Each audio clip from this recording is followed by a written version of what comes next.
పెళ్ళికి సదింపులు 500 పెడతారు. ఎంత పెడతారు? గృహప్రవేశానికి వెళ్ళినప్పుడు ఇత్తడి రాగు సత్తుబిందులు పెడతారు. అవునా? ఇక రకరకాల శుభకార్యాలకు వెళ్ళినప్పుడు 1000 రూపాయలు, 5000, 3000, 10,000 చదివిస్తారు. కానీ ఒక వ్యక్తి హాస్పిటల్లో ఉంటే 50 రూపాయలు, 10 రూపాయలు, 100 రూపాయలు చదివిస్తారు. ఎందుకు?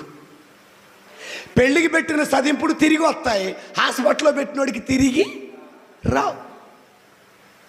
ఇందులో కూడా స్వార్థమే. కానీ దేవుని బిడ్డలారా, ఇప్పుడు నీ ఆర్థిక సహాయం ఎవరికి అవసరము?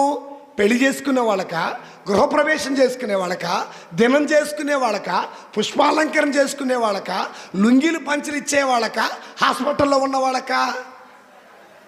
మరి హాస్పిటల్లో ఉన్న వారికి 100 రూపాయలు ఇచ్చి లుంగీల ఫంక్షన్కి 500 ఎందుకు పెడుతున్నారు?